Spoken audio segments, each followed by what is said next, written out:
بەنای خوای بەخشندەی میهرەبان بینەرانی ئەز و خۆشەویستی کەناڵی ئاسمانی پەیام ئەزیزانی بەرنامەی ڕچەی زانایان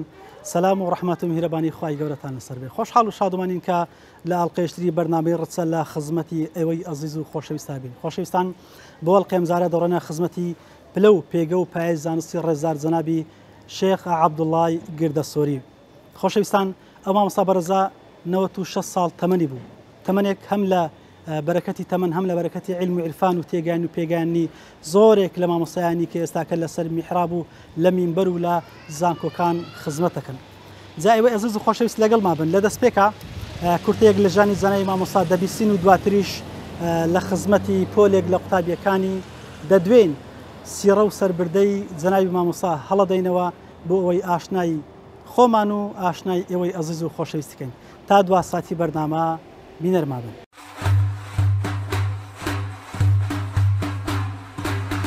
ژیان نامەی مامۆستا عەبدوڵڵا گردەسۆری،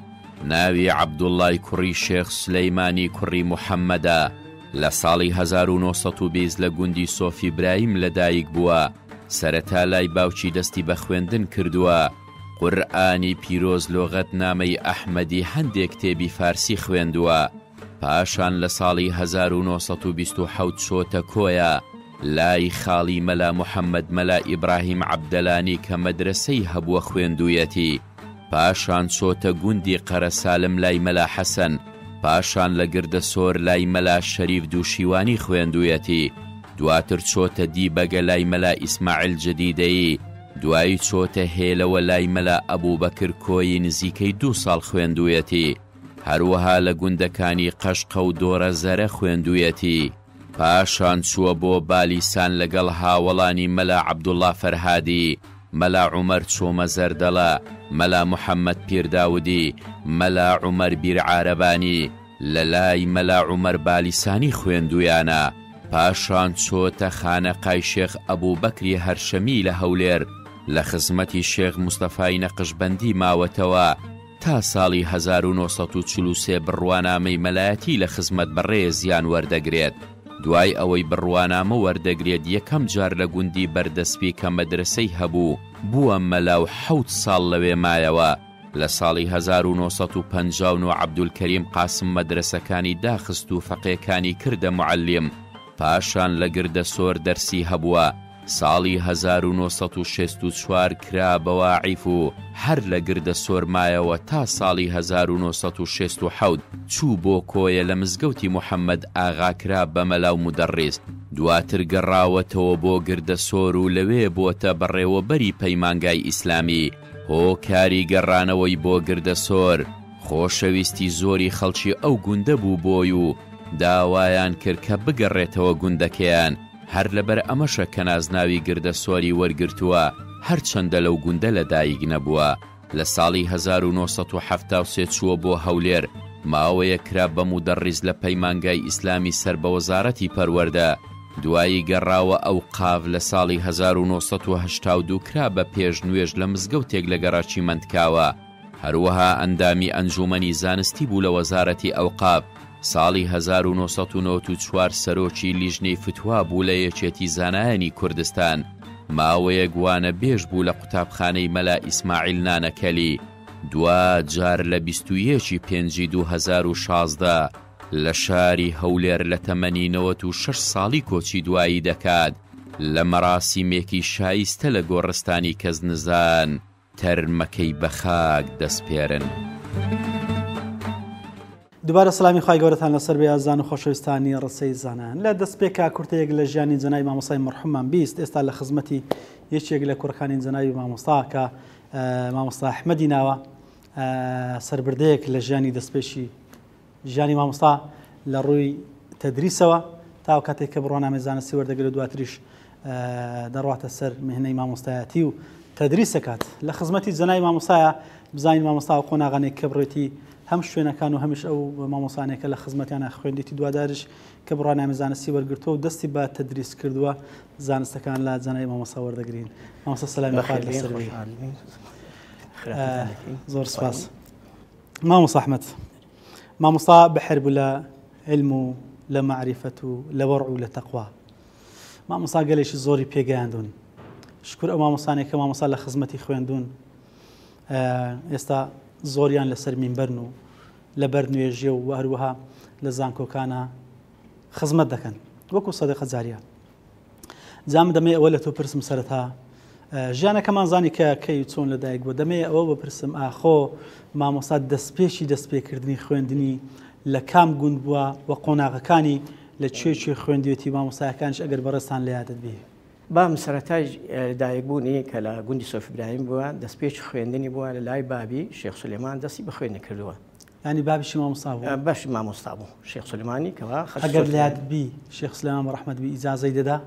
ئیجازەی نەداتە خوێنی زۆر تەواو نەکرد بە تا مختصری خوێند بوو. بەڵام سەرەتایەکانی باوکی ڕەحمەتی لە خزمەت ئەو لە گوندی خۆی دەرسی دەکردن بابی خوێندیە. هەتا چەندی خوێن لەوێ نازانی؟ سەرەتای خوێندنەکەی 6-7 ساڵ ئەو حتا 7 ساڵی 7 ساڵی ئەوجا هاتینە دوای هاتینە چوتە کوێ پاشی 8 ساڵی بە خۆی کەوا باسی کردیە لە بۆ من لێرە دەستی پێکرد مامۆستا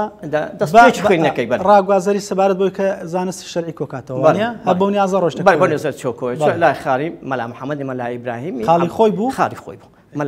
مەلا محەممەد مەلا ئیبراهیم عەبدەلانی لە کوێ لەوێ چوو خوێنی لەوێش دەست بە خوێن نەکردەوە. دوای گەڕاوە گوندی نازانین چەند ماوە لەوێ ئەوەکەی باز نەکردێ لە ژیان نامەکەی باسی نەکرد. دوای هاتە گوندی گرسۆر سەر بە قەزای خوشتەپەی لە هەولێرێ لەوێ لە گوندی لەوێ مامۆستا مەلا شەریف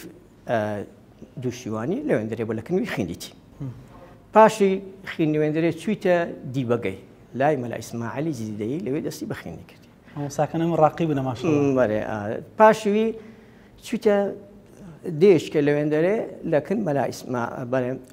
لەکن مەلا ئەبوو بەکری کۆی خوێندیتی گوندێک لە تەنی دیبەگەی بووە. دوای پاش خوێندنەوەی گەڕایتەوە هەولێرێ چتە مزگەفتی خانەقای شێخ ئەبوبەکری هەرشەمی لای جنابی شێخ مستەفای نەخشبەندی خوێندیتی. ئەو کات دەزانین تەمەنی چەند بوو کە ڕۆشتە خزمەتی شێخی؟ تەمەنەکەی دێت ساڵی 1933 تەواوم کردی ئەوەندە بەردەوام بووە لەکنی ساڵی 1933 ئیجازەی مەلایەتی لەکن شێخ مستەفای نەخشبەندی کە هاتە هەولێرێ یەکسەر ڕۆشتە خزمەتی شێخ مستەفای بڵێ ئەوەندە لە خزمەتی شێخ ماوە هەتا ئیجازەی مەلایەتی وەرگرت ساڵی 1933 لە 33 مامۆستا ئیجازەی لەکن بەخۆی با بڵێن موالیدی 20 مالی 20 بەرێ لە 33 ئیجازەی لەکن ساڵ بۆ شیوایە بەڵێ بۆ سەرەتای خوێندنی بوو دامەزرانەکەی ئەگەر بزانی مەسەلەن ئەو کاتەکە لە خزمەتی جەنابی شێخ و ساڵەکانت لە یاد نییە بەردەوەی بین کە مامۆستا دەست بە تەدریزەکەەوەی هەڵدەگرم لەو بەشی دومی بەردنامەکە ئینشاءڵڵا بەس وەکو باوچێک لە ماڵێ ئەو هەموو قوتابیە نازداری هەبوونەکە هەمویان جێی 50 دەستیان دیارە ئێستا کە لە میحراب و مینبەرە پێم بڵێ باوکاتی جەنابی مامۆستا لە ماڵێ چ باوچێک بوو سیفەتەکانی مامۆستام لەو باسکە ئەو پەڕی لەسەر خۆی و حسابی یعنی گەورە بچووکەی نەکردیە لەگەڵمان ڕۆژێک دڵی عازی کەس مەڵانەکانی نەکردیە. خوێندنیش من بەبەردەوام لەکنیم و بەس هەر پرسیارەکە لە خوێنی ئیسلامی بوویمە وەک حکمەوە هەر پرسیارم لێ کردی و بەس بەردەوام لەکنی نەبوویمە یعنی لە ڕووی زانستەکەی و لێم پرسیە لە هەر شتێک یعنی جێی گومان نەبوو لە نەحو لە نەسەرف لە فێقسی دەمگۆ یعنی دووبارەی نەبوو یعنی هەر پرسیارەکەم لێ کردبی وەڵامەکە یەکسەر لەکنم بووە ئەمیش لەبەر ئەوەی لەکنی بە درێژەم بەخینی نەدا وەک فەقیەکە لەکنی هەر پێکەوە بوونە ژێر هەتا وەفاتیش کردیان هەڵەگەری بوویمە بە درێژایی ژیانی. بەڵێ تعاملی مامۆستا ماوەستمەوەیە کە وەکو خەسڵەتێک وەکو نەسەحەت و ئامۆژگاری مامۆستا ڕۆژانە کە لە بۆتانی دەکرد قەت ڕۆژێک دڵی ئاز نەکردیە ئەو پڕی ئامۆژگاری لە منداڵەکانی کردی یعنی ڕۆژە خۆی بە گەورە زانی بی یعنی لەگەر منداڵێک و لەگەر گەورەیەک یەک تەسەڕفاتی هەبوو دەیتان لەگەر هەموو خۆی بگونجێنی لەگەر گسکەیەک و لە گەورێک هیچ جیاوازی نەکرد لەگەڵ منداڵەکانی ئەوەندە بڕۆحمە هەتا ژیانی خۆی لە پێناو منداڵەکان سەرف کردێەوە بریم. دوای ئەوەی کە بڕۆنامەی وەرگرت زۆرترینی تەمەنی لە چێ بوو مامۆستا؟ کە مەلایەت یەکسەر لە گوندی بەردەسپی لەوێ بۆ بە مەلای بوو مەلا. ئەمەوەی بزانم مامۆستا پێنج کچیە بوو لەگەڵ سێ کوڕێکی وەفاتی فەرماوەزانمانی خی گەورە عەفیکە ئەتوش با بڵێن ناونجێکی ئێستا لە ئێستاە با بڵێن برا گەورەی هیچتان سلکی مەلایەتیتان نەگرت تەنها ئەوتە بە خۆت کەمێک لا خوێند لە دراسی ئیسلامی و کولەی شەریعەم تەواو کردم لە بەغداد توشهر ملا حسابي أمري وزملاشي أفندي شو كردالي ليستشا بريبري قطاب خاني دوانا الإسلامي خواهي قرم مفقتان كا زنای مامۆستا من پێم خۆشە لە بەشی دووەمی بەرنامە لەبەرەی مامۆستا زۆر هەڵدەگرێت کە باسی بکەین پۆلێکی تر لە مامۆستاکانی تر دەدوێن لە ئەڵقەی دووەمە ئەو کات لە خزمەتی جەنابتانە بینەرانی شەر بەو چاوەڕوانیە دێلینەوەکە بڕۆنە سەرژانی مامۆستا لە ڕووی ئەوەی کە بڕوانامەی زانستی وەرگرت لە چیەوە دەستی بە خزمەت و بە تەدریس کرد.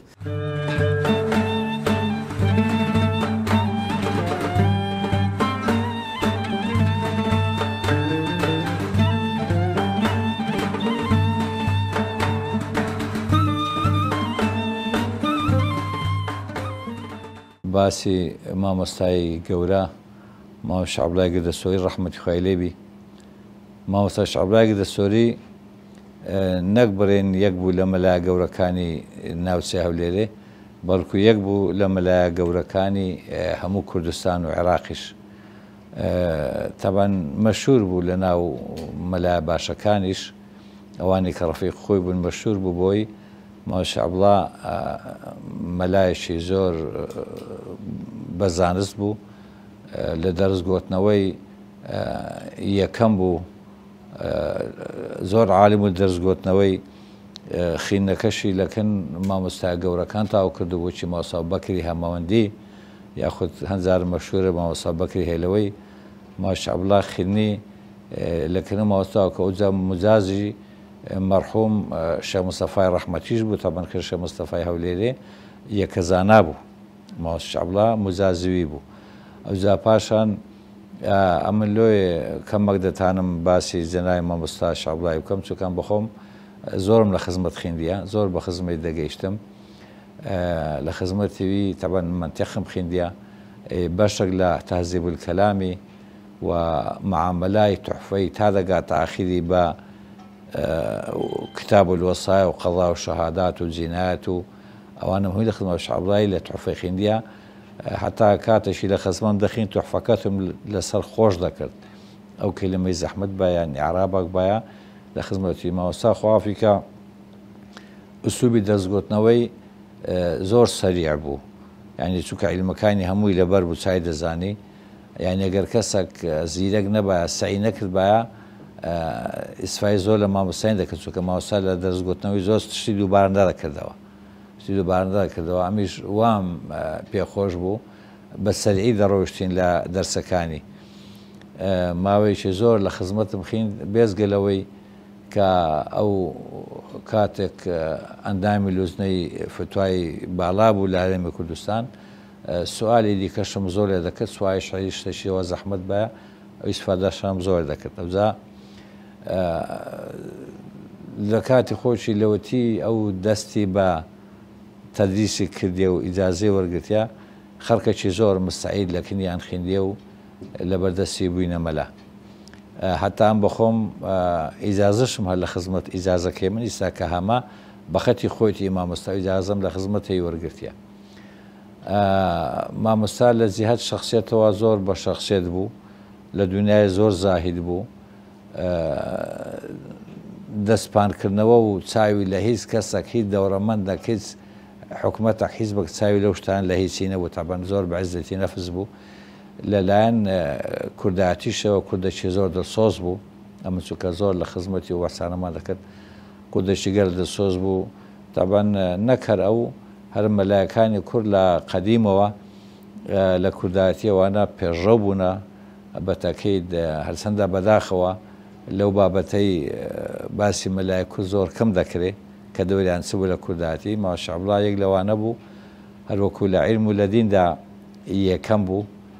لە مەسەلەی کوردایەتیش زۆر دڵسۆز بوو دایمەن کە لە خزمەتیدا دەنیشتم بابەتی وەی دێناگۆڕانی خەمی ئەو میلەتەی لەبەر بوو ئەوەندە بوو پیاوێکی متەواضع بوو زلکێکی بەسیتی لەبەر دەکرد و هاتچووی ئەو لە ئەولا و شەخصیاتی دنیا هاتچووی ئەوای نەدەکرد ئەوای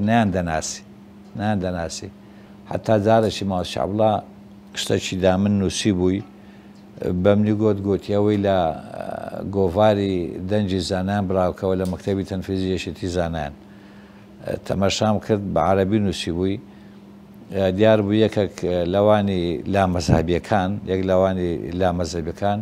چوو مناقەشەی لەگەڵ مامۆستای کردبوو یەکە ینی وایەکەی ڕا لەخۆ بوو ممچینە گەنجەشی ملهوڕی نەیزانیا عیلم سێ و عالم شەیە ماشەڵڵا گوتی هات مناقەشەی لەگەڵم کرد باوەڕی بە مەزە بۆ شتان نەبوو گوتی ئەو شتە منووسی بڵای بکەم مشکەدا تەماشام کرد دەبین ماشەڵڵا ئەو مەقالەی لەسەر ئەوەی کە مەزهب حەقە و ڕاستە و لادان لە مەزهبی غەرەتە و دروست نییە تەماشام کرد زۆر بە قووەتی نووسیتی زۆر بە خۆت بێنە من زۆر لەو بابا تێشتم خینتەوە لەو لا مەزەبێتەی وەچی لا مەزەبەکەی دکتۆر محەممەد سعید ڕەمەزان بۆتانی شەید ڕەحمەتی خوای لەبی زۆر کەسکەم خینتەوە عولەمانی میسر تەماشام کردی ماوە شعبڵای لێ هەمیان بە خۆتر بوو کەسی ماوە شعبڵا چم تاالێک تێ باسەکانیشی نەدەکرد پێم گوت مامۆستاول لە سک مەزدەڕشی وەرنەگەێت نوێ گوتی ناوەڵا گوتی زانی مامۆستا لە علمەکانی ئەوەلی علمی صرف و نەحو و بەلاغە و منتیق و ئوسوڵ فیقه و فەلەکیات و ڕاضیات و لەوانە مامۆستا لە هەمووی یەکەم مدەڕیس بوو و هەر کەسێکیش لە خزمەتی خوێندبی زانیتی مامۆستا چەنا مامۆستاشی گەورە بوو ئەوەندەی ئەمەدەی بڕێن بەداخەوە ناو میلەتەکەی ما ئەوانە باش نەناسان قەدیان زۆر نەگیرا مەسەرەن کە من زۆر زار دەچوومە خزمەتی تەماشام دەکرد لە مزگەفتەکەوی لە مارەکەوی کەسێکی وای لێنی ئەوانەیە کە بڕێن لەو زمانی پیاندا گوت پیان دەرن شخصیات نیان دەناسی کەسی مەسەلەن دەسوێت زەیدیکە ئیوەی لێ بوو بە فەقی وانش نەدەشیا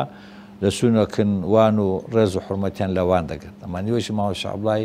کە زانایشی بەرز بوو عەلامە بوو مجتەمەعی من نەیدەناسی بەداخەوە تاوەکو بەڕام ئەلحەمدوللا وفاتی کرد بە عیلمێکی زۆرەوە و بە تەقوا و زوهد و سربەرزێکی زۆرەوە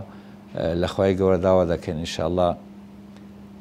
نور و بەرەکەتی خۆی بارێنی بەسەر مەڵقەدە پیرۆزەکەی مامۆست شعبڵای و لە خوای گەورە داوا دەکەین کە جەزای خێری بداتۆ لەسەر دەرسانەی کە بە منی گوتیە و بە هەر مستعید و مەلایشکەشی گوتبی هەزار ڕەحمەتی خوای لێبی لەو دەمەی هەر ئەوەندەش دەگوتی لەبارەی مامۆستای ڕەحمەتی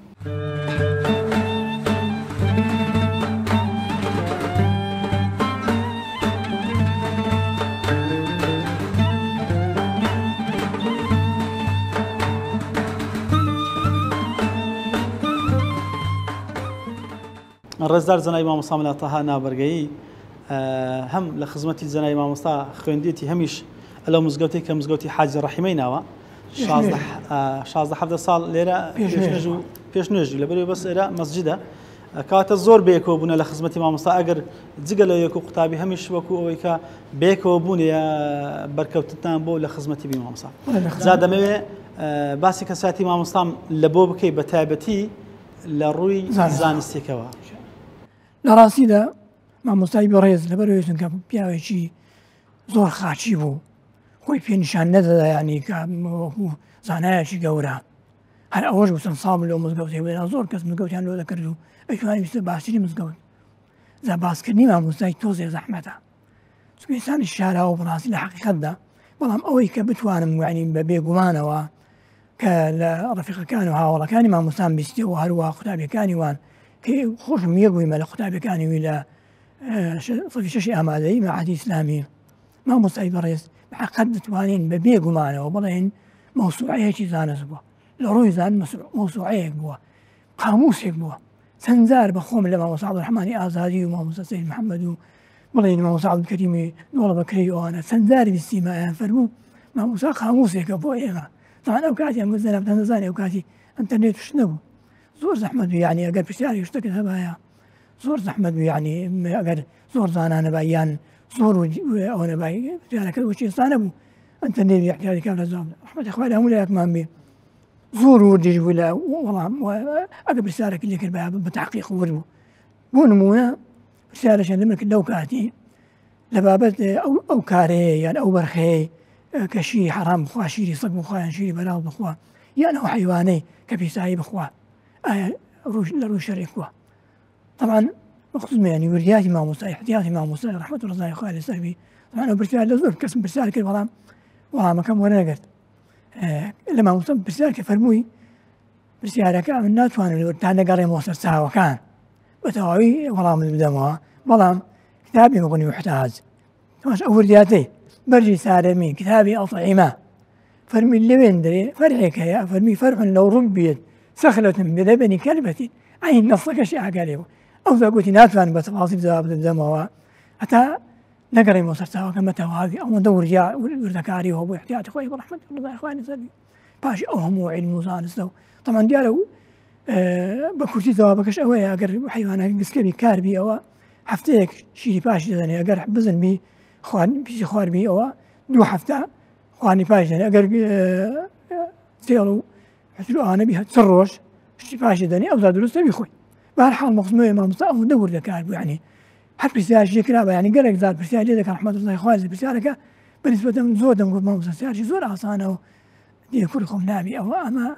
أو برسالة هذا أما احتياط بيني آخر برامبري خوي برسالة ما لك أو نابي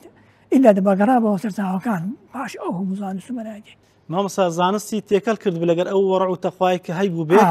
وتخوايش يعني بروابك يعني من الأجيان خم بياو مليت وشي أو بياو خاشي ودرصوص ونرمونيان قال ذا يفرمون كاد الحليم أن يكون نبيا بحقد أو عزلوني أو بصعيب دادني بلان بحقد معناها كي راس ما مصا زور حليمه برواب كدموي زارها ودموي حد ما مصا تور بذلك حد ما باش ما زارك تور نامي أحمد الله خير زار خرجي أو صاحبانا مزقوتهم باق ذكرتها من دارش خم لا ومش وبيك خلق نيته مسؤول ما أنك هذا كم قوات كربو كاتب وأنا سر أبو القادر ميمة الهواي جملي ولا ذا كيف مسقوتي فيها ديالو ما هذا قام لي من بيجو بابا أو كابرين حسابه لو مكسناك أو ذا كيف مسقوتي بخاصي خبرات كذي ما مسا أو كودا بيو فيها أو أنا أقول والله أقل ما مسا عازز بيليم توربي أوره بس أوره قال تورنا والله رحمتي خوالي هزار رحمتي خوالي كهات الجور لذاتي هم روجش هذا دائما بابتسامة وسلامك رحمة الله خير قد يجي من الأسخاذ من الهواي ما بحقد يعني أو أن حديم بوضر يكفيه رحمة هزار رحمة خير دارش كان بياوك من هالليلة وكون مونيك بانجي دابانكي برام دنج ناخذ دابانكي خلاص أمش لبر زي ما مصاي كما مصاي هم مصاي منهم سابقيه حزم نيو بيبر تبان مدى سنزا سوابان كل ما مصاي محسين ذكر بهالحال خرج بميدك بابا بانكي توامني دنج ناخذ وخلاص وفود بي دو ناسار مبيمو كابلا لي معاز دو ما نادر نقول ونقول بنا أقل تبيت قد بايا أو عازم فرمي كوري خم قوتي أمان سنزارك بكنيات فيهم قوت بيوست أو هيك مؤذين ده بيدنج خوش بيدي ما راس بي هالكابلا تيجي دقيق ليش كابلا عازز كابلا خو بس أنا أبو مولديات رحمة الله خالزي طبعا باسي ما مصيته هنا بحقك سنبري عالم ماشي برد أمريكا هاتم ل 2006 2000 هاتم أمن ندرس إنسان يقولون تقول حاجة عادل بس ما يندري أمش هاتم حد ما خدمنا مع مصيب برسال بيب كم سيد محمد نخوش بو حزم بينه براس أخوه بيب ولا مسكه كله كيو إمام ولا مزيوتيه حزم كير فرموي من قلت يا عادل راس تا ملا سيد محمد نخوشه بلان قلت ملا زويري كوري إمامتي كيكا خطيبة الشان هي وتعالي بيش الشان هي بلان أتو لو مزقوتك كيما باش يبيك نمن سكا من نخوشم قريب بس ما قرأتوني قريب بس تكذب بيوظفينه وتي عندك فرض زي بيم ناكري بس نبران نسمع صان زاري المغرب مران زاري عشان بيم ناكري نخوشم بيم ناكري واش مسؤوليتي هذا قرأتوني دي بقريب بس تكي هالمشيلو هذا رحمة أو اعتياطي صار تمشاك أو هم تقوى ما مصلوا مزقوت التدريس سكرت ما مصا أمريكا هات تدريسنا ما أمن زكاة مش كأو فرماي شيء فرمو هم لبروي زور بخوم تمام لا وتارجت نونبو هم تمام لو كما هو درس بخوينهم بتعبير كلام كان آخري وكو تحفوا بيصاوي وتهذيب أنا زور فيهم خود والله إن شاء الله من خدمة زناب ندرس بيبري أو قاعدين نيجوا درس فينا على بنام دوا هردي بخود كاكا يعني بخوينا خوشم طاقة منيها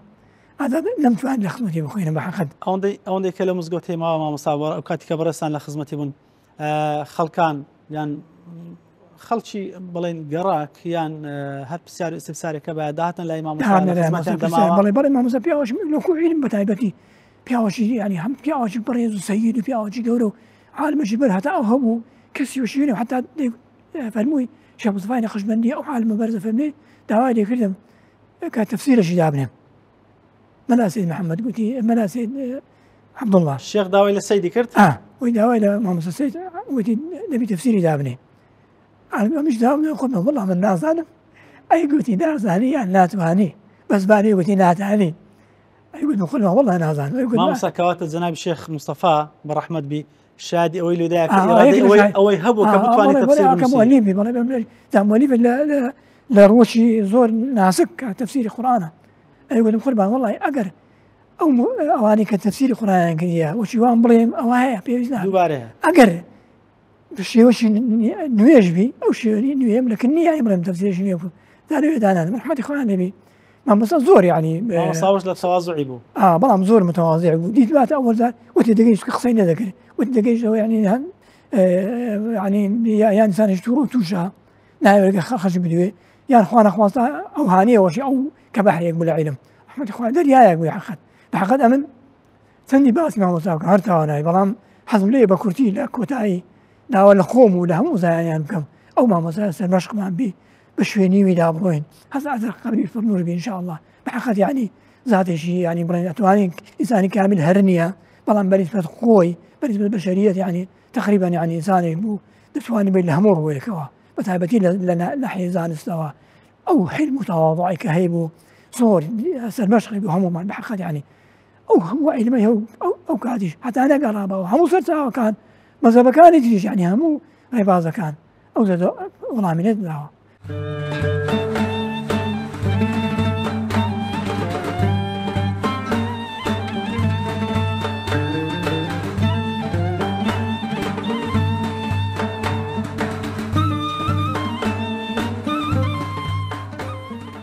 معلومی بەڕێستانە بەشداریکردنی علەمای کوردستان ڕۆڵێکی دیاری هەبووە لە پێکهاتە و بەرەو پێشەوە چوونی کۆمەڵگای کوردەواری هەر لە هەموو پارچەکانی کوردستاندا و جەنابی مامۆستا یەکێک بۆ لەو مامۆستا دیارانەی کە ڕۆڵی دیاری هەبووە لە مجتەماعی کوردستان بەتایبەت لە شاری هەولێر و دەوروبەری معلومی بەڕێزتانە مەدارسی ئاینی مەدارسی ئیسلامی لە کوردستاندا شوێنی بایەخی نووسەران بووە مەتەنەم بە حکمی ئەوەی کە ماستێر و دکتۆرایەکەم لەسەر عولەمای کوردە جوهودی عولەمای کوردە و ئەوەی کە من بە خزمەتی گەیشتم جەنابی مامۆستا مەلا سەید عەبدوڵڵا لە ساڵی 1975 من صفی شەشی ثانەوی بووم لە معهدی ئیسلامی دواتر بوو بە ثانوێتی دەراسات ئیسلامیە ئەو ساڵە یا ساڵێک یا 2 ساڵ پێشترێ لە هەولێر تەمەسەر بە وەزارەتی ئەوقاف بووە وەختی دیوانی ڕیاسەی ئەوقاف بوو لە بەغدا مەجموعە مەدارسە دینیەکانی هەولێر یەخرانەوە لەوانە ئەوەی کە لە بیرمە مەدرسەی دینی گردەسۆر بوو و مەدرسەی بەحرکەیش بوو ئەوانە هەمووی کران بە یەک مەدرسە تەڵەبەکانیان کۆکرانەوە ئیتر جەنابی مامۆستا مەلا سەید عەبدوڵڵا هات لە معهد ئیسلامی ئەکید لە سەفی 6 دەرسی پێم گوتیە و لە واتێک لە سەفی 5 شەر لە قسمەتیدا بووین دەرسمان لای لە خزمەتیەوە خوێندووە ئەوەی کە لە بیرمە جەنابی مامۆستا منهاجی پێدەگوتین معلومی بەڕێستانە منهاج یەکێکە لە کتێبە قورس و گرانەکان کە بەدەیان شەرح و حاشیەی لەسەر لەوانە مغنی محتاجە تحفەیە کە ئاخر مادە دەخوێندرێت جەنابی مامۆستا لە بیرمە کە دەهاتە ژوورەوە بە تەواضع و علمی خۆی تەمان معلومی بەڕێستانە چەندی ئینسان عالم بێ ئەوەندە متەواضعە وەکو داری بەریەکەیە چەندی داری چەندی بەردار بێ و بەری پێوە بێ زیاتر دادەبەزێ و زیاتر تەواضعی دەبێت جەنابی مامۆستا داری بەری بوو تا برێی متەواضع بوو یعنی لەگەر علمەکەی دەگونجا متەواضع لەگەر ئێمە وەکو تەڵەبەکان ینی وەکو باوک و برایەکی گەورەوە بوو هەمیشە نەسیحەتی دەکردین ئەوەی کە من زۆر تەڵم یەکێک بووم لە يعني طلبة كان كدانجو طلبة شي باشا طبعا وكاتب بابلين لا صفي شش يكمي هولير بوم وسيمي لسراسي عراق بوم الحمد لله بفضل أو ما مصايب برزانا لخدمتي دا من معجبهم طبعا معلومي برز أنا من هاس هروا بأساني إنسان تيناقا يعني أوي كطلبة زيلة شيش بي بس زنابي ما مصا لا شيء من هذا مثلا هذا من هذا ببيش شرح بو دي قلتو وكوتون ايامات زريده كبعربي نسلابي زور باساني وبزمانه شي اساني تيدقين زنابي ما مصا شرحي من هذه ذكر بوشيوا يعني با اوندا باساني يعني وكوي هموي لبربي شروحو شوينا زحمتي كان ويكا بزحمت لو انا بخلشي تر حلي دبي بيز قالوا زنابي ما مصا لقرا وعلمي زور متواضع بو لا صفا يعني همو طلبه كان وكدري زور ريزيان دقر اويش ببيع ويتون يعني بريات خويل طلبيك زوير بكايا بشوازك يعني اوندا لسرخو هي من بو يعني رفتاركاني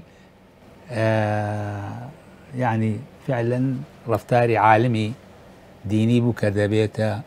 بويتا نمونا بو فقه طلبه وخوينت كاركاني ان شاء الله بو هوايي اما همو لايك من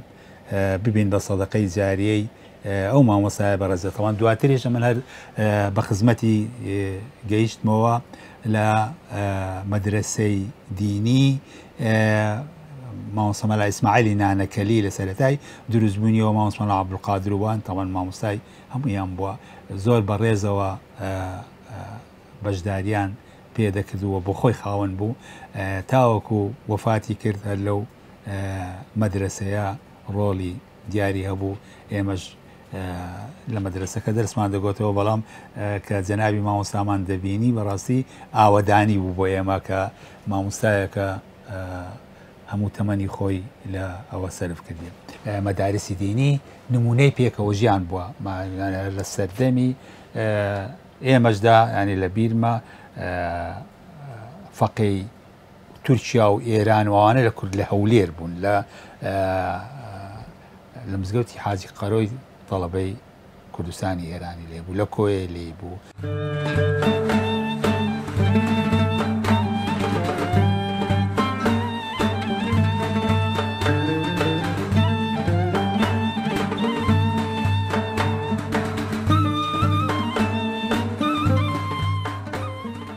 مامۆستا مەلا شێعوڵای گردەسۆری ئەمێن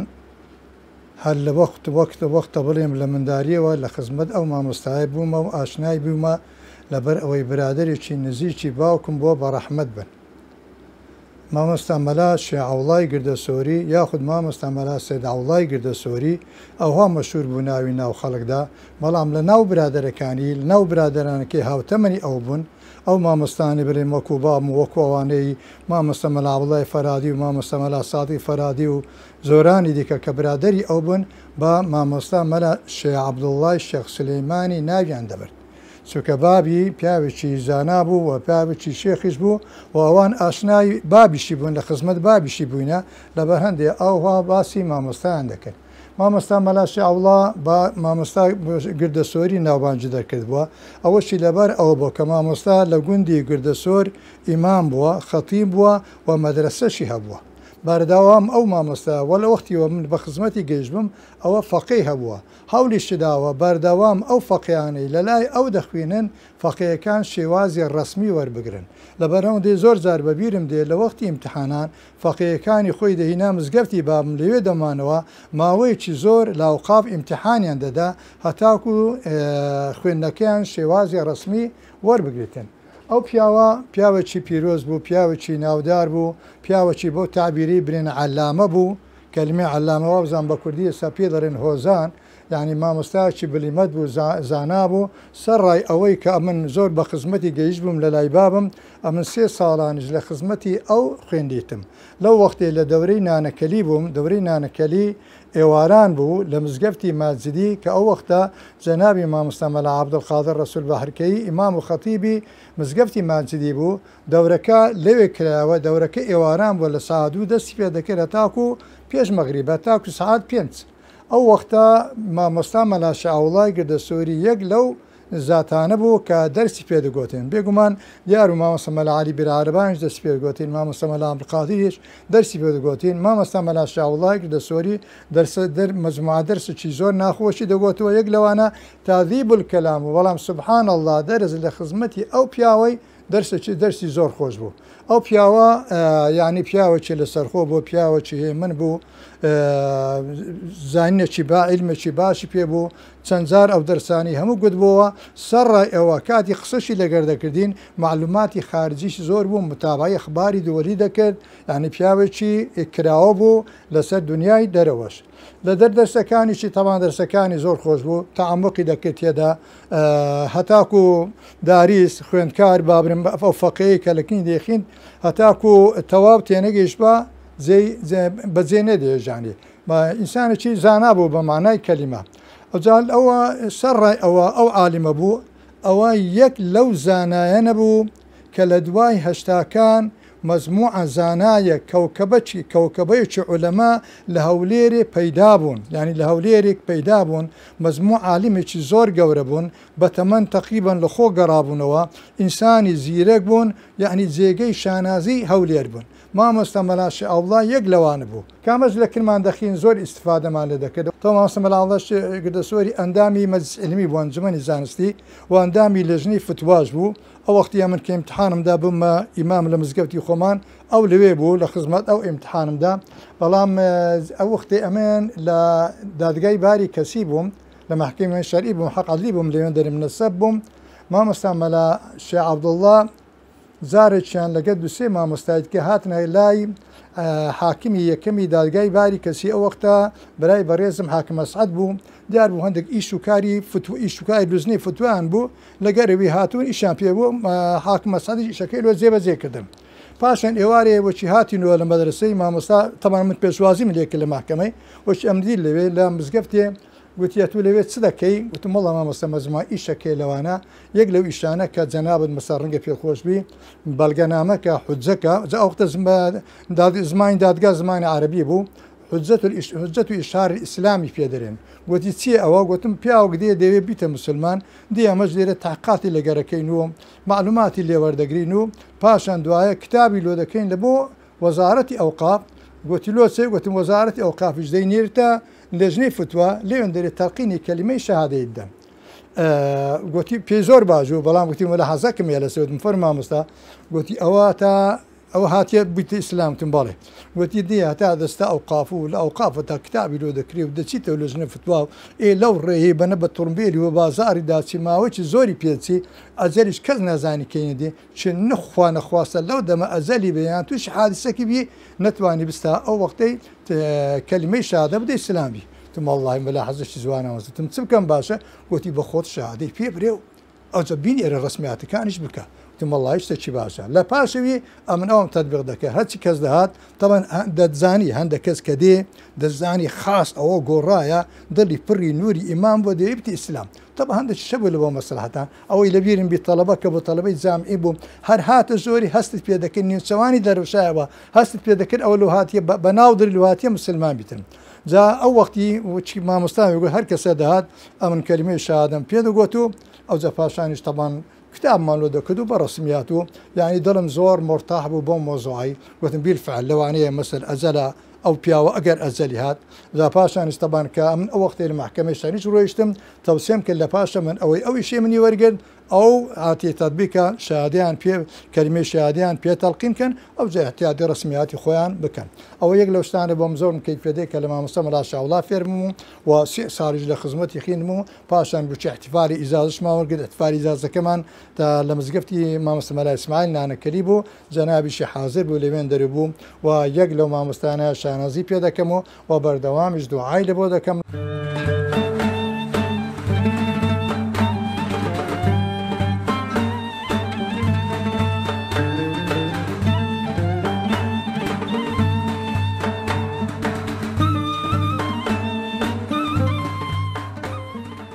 بەڕێز دکتۆر سیروان شێروانی یەکێک لە قوتابیەکانی زەنای مامۆستای مەرحومە حتمما کە لە خزمەتیا بووە سەربردەی ژیانی مامۆستای لە هەم لە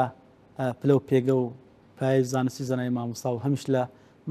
موقیفی هەڵوێستانی کە مامۆستا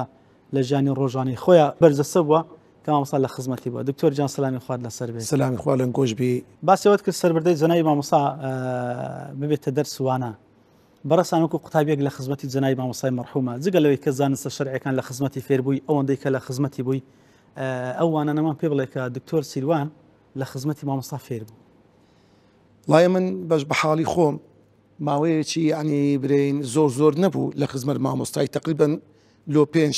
ساڵێک لە خزمەتی مامۆستای بوو. بەس بەڕاستی ئەو ماوەیە یعنی هەستێکی ینی بەڕاستی ئەوەی کە زۆر ئیسیفادەیەکی زۆرمان لە مامۆستای کرد لە دوو ڕوانگە یەکەم مامۆستا معلم بوو لەگەر ئەوەی مامۆستا معلم بوو مڕەبیش بوو. یعنی بەڕاستی مامۆستا لەگەر عیلم ئەدەب و ئەخلاق و ڕەوشت و یعنی سبحان الله بەحرێک بوو لە عیلم لە هەمان کاتدا دەریایەک بوو لە ئەخلاق و خوو ڕەوشتی زۆر جوان و بەرز. بەڕاستی ئەمن خۆم بەش بە حاڵی خۆم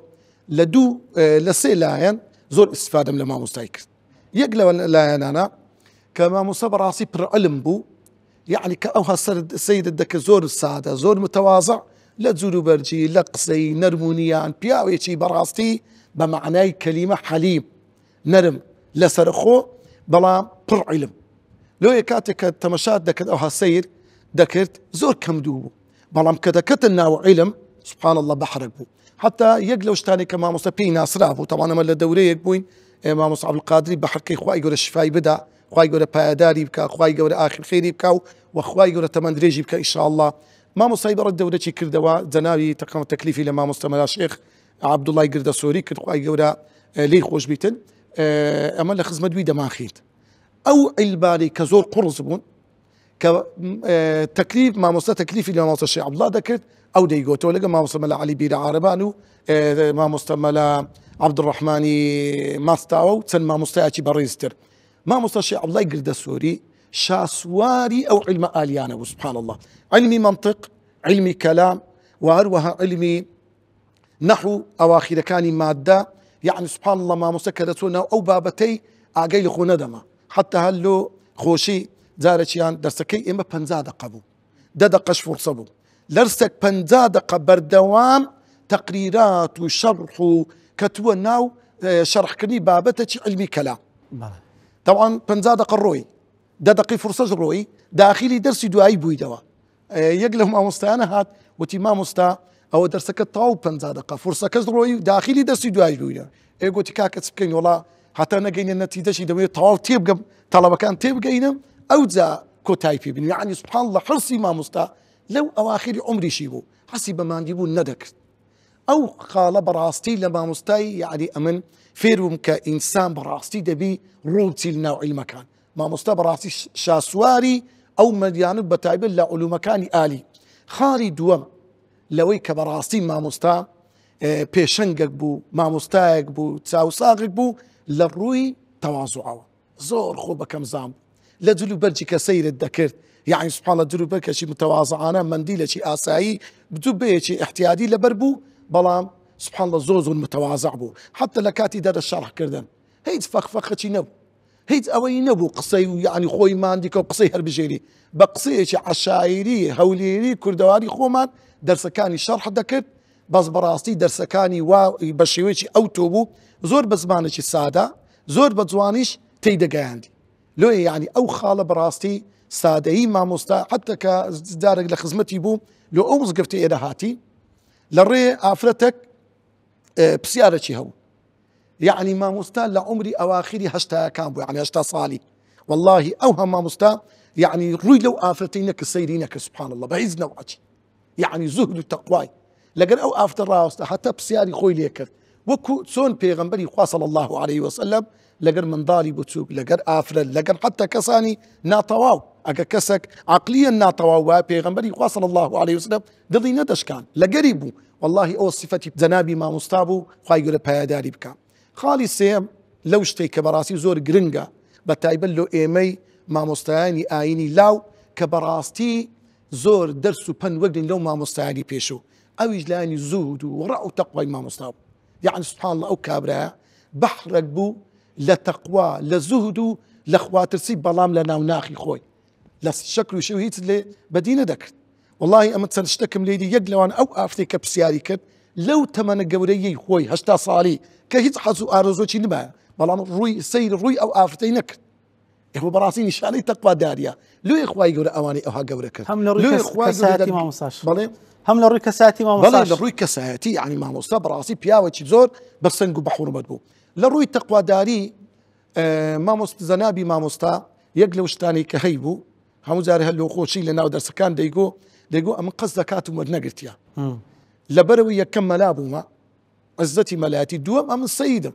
دەیگۆ کە سەید و ئەولادی پێغەمبەری بم صلی الله عليه وسلم چۆن پێغەمبەر و ئال و بەیتی پێغەمبەر وەرناگری دەبی ئەمیش وەرنەگرم ئەوجا جار لەو سوحبەت دەیگۆ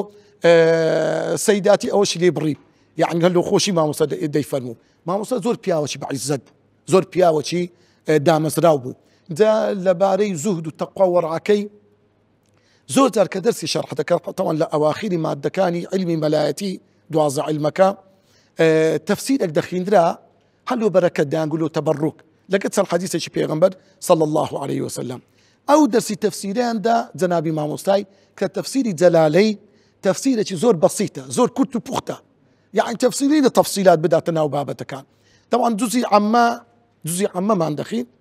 والله لە چەند شوێنە کە باسی قیامەت و باسی ئەو ڕووداوە ناخۆشانەی کە خوای لە سوورەتەکانی جزئی عەمە باسی دەکرد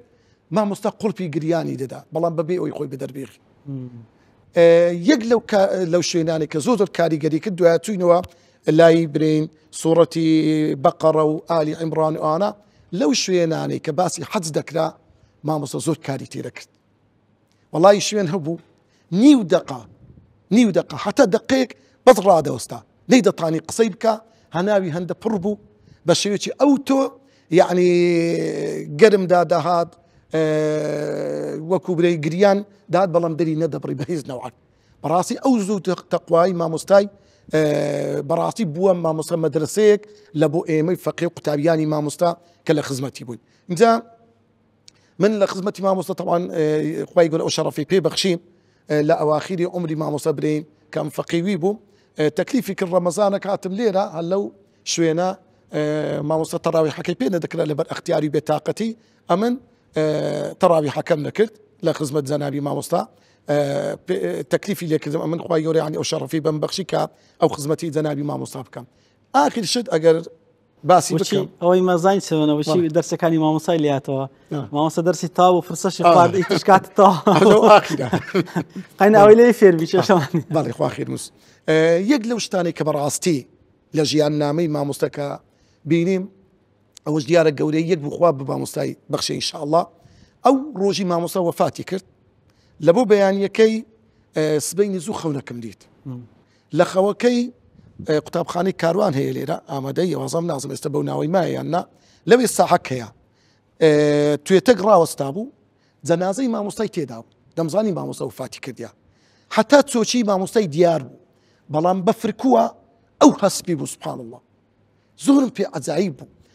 حتا لەوێ فکرم دەکردەوە دەمگوت سبحان الله قاچ و قوڵی مامۆستای ئەوەندا نورانی و جوانبی دەبی دەموچاوی کوبی یا ڕەبی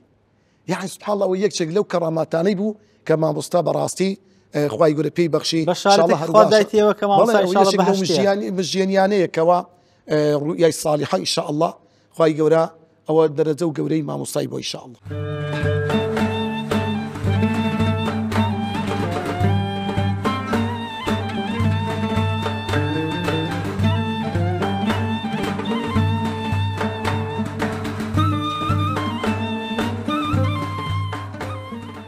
بەڵێ بینەرانی ئازیز و خۆشەویستی ڕچەی زانایان ئەوەی پێشکەشمانکردن بەشێک بوو لە ژیانی جەنای مامۆستای مەرحوم لە خزمەتی پۆلێک لە مامۆستایەکانی بووین کە سەربردە و پلە و پێگە و پایە جەنای مامۆستای ئاشنای ئەوەی بەڕێز و خۆشەویستمان کرد مامۆستای بەڕێز 96 ساڵ تەمەنی پڕ لە بەرەکەتی جەنای مامۆستا بوو قوتابێکی زۆر لە خزمەتی مامۆستا پێگەیشتن و تێگەیشتن بۆیە ئێمە ئەوە بە باشمان زانی لە بەشی دووەمی بەرنامە هەم لە چاوەڕوانی دەتانهێڵینە بۆی زیاتر ئاشنا بن لە ژیانی ئەو کەڵە پیاوە پۆلێکی تر لە قوتابیەکانی دەدوێنین بەوەی کە سەربردەی زانای مامۆستا زیاتر ئێمە لی حاڵی بین. ئێمە لە بەش یەکەم لێرەوە بەزێتان دێڵین لە چاوەڕوانی دەتان هێلینەوە خدا یار بێ تا ئەو کات بەخوای گەورەتان سپێرم. والسلام عليكم ورحمة الله وبركاته.